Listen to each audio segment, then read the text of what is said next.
21 नक्सलियों ने पुनर्वास किया है और विशेष रूप से आपको मैं बताना चाहता हूं कि यह पुनर्वास भी उन्होंने हथियारों के साथ किया है। आज 21 नक्सली जिन्होंने पुनर्वास किया है उसमें 13 महिलाएं हैं और 8 पुरुष हैं। दूसरा विषय बहुत विशेष ये है कि उसमें AK-47 3, INSAS 2, SLR 4, 303 6, single shot 2 और BGL लॉन्चर वगैरह 1, ऐसे कुल 18 हथियार वापस आए हैं।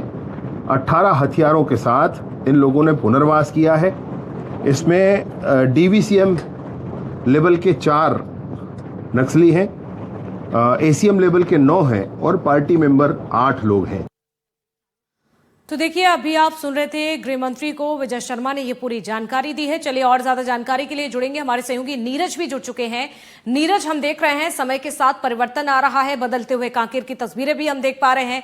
नक्सलियों का एक बड़ा आंकड़ा जो कि अब मुख्यधारा से जुड़ चुका है, सरेंडर कर चुके हैं। बताइए जरा कहां सरेंडर किया और ये हमारे जवानों के लिए, सुरक्षा बलों के लिए कितनी बड़ी सफलता? ये बहुत बड़ी सफलता है क्योंकि लगातार इस इलाके में नक्सलियों की सक्रियता देखी जा रही थी।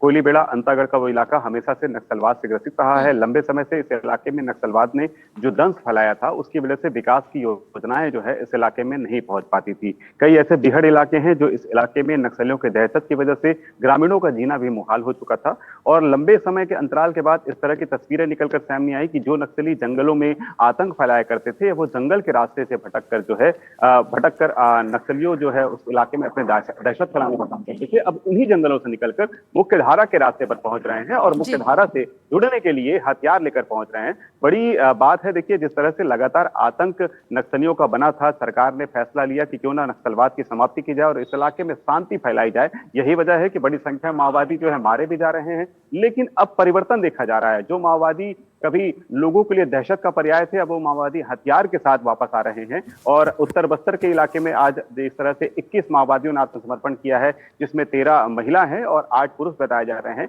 ये खासतौर पे देखा जा रहा है कि बड़ी संख्या में माओवादी निकल रहे हैं, उसमें महिलाओं की संख्या सर्वाधिक देखी जा रही है। और इसमें यह भी बताया जा रहा है कि इसमें ACM के 9 और 8 जो है पार्टी सदस्य हैं, इसके अलावा 4 DVCM के सदस्य बताए जा रहे हैं। ये खासतौर पे केशकाल, कुएमारी और जो कि सोलो एरिया कमेटी है वहां के सक्रिय रूप से काम करते रहे हैं और बड़ी संख्या में जो है ये नक्सल घटनाओं को अंजाम देने के फिराक में हमेशा रहा करते थे। और अब जब मुख्य धारा में आ रहे हैं, सरकार ने भी इनका स्वागत किया है। हथियार इनके साथ आए हैं, लगभग 18 हथियार बताए जा रहे हैं, जिसमें AK-47 SLR सहित अन्य हथियार हैं और ये अत्याधुनिक हथियार जो है माओवादी अपने साथ लेकर पहुंचे हैं। बीते कुछ दिनों में हमने देखा कि जो नक्सली आत्मसमर्पण कर रहे हैं उनमें बड़ी संख्या में नक्सली जो है हथियार अपने साथ लेकर आ रहे हैं। जगदलपुर में जिस तरह से कांकेर और बीजापुर के आसपास हथियार तो डाल दिए, मुख्य धारा से जुड़ चुके हैं। सवाल ये है कि क्या दूसरा विकल्प नहीं है?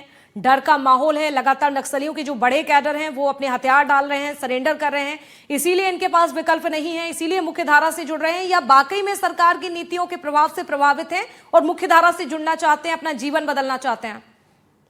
जी देखिए, बातें तो तरह तरह की है। फिलहाल जो उनकी मंशा है वो क्लियर स्पष्ट नहीं हो पा रही, लेकिन उनका यही कहना है कि हम मुख्य धारा से जुड़ना चाहते हैं, सरकार के साथ तालमेल बैठकर शांति की राह पर चलते हुए उन आदिवासियों का विकास करना चाहते हैं, क्योंकि उनकी जो विचारधारा रही है हमेशा से आदिवासियों के हित में रही है, ऐसा उनका हमेशा से कहना रहा है। यही वजह है कि अब जब ऑपरेशन चल रहे हैं, बड़ी संख्या में माओवादी मारे जा रहे हैं, उन जवानों के द्वारा लगातार कैंप स्थापना के बाद से जवान लगातार अंदर इलाके में सर्चिंग कर रहे हैं और दबाव जिस तरह से बढ़ रहा है उसका ही नतीजा इसे मान सकते हैं कि एक दहशत भी है और दूसरा है कि मुख्य धारा से जुड़ना।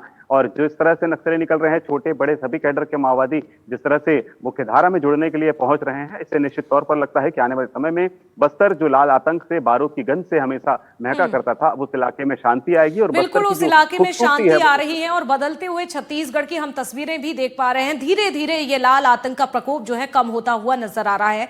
शुक्रिया नीरज तमाम जानकारी के लिए जुड़ने के लिए। तो नक्सलवाद एक सालों की समस्या, लेकिन अब धीरे धीरे खत्म होती हुई नजर आ रही है। शांति की ओर अब छत्तीसगढ़ आगे बढ़ रहा है और बदल रहा है।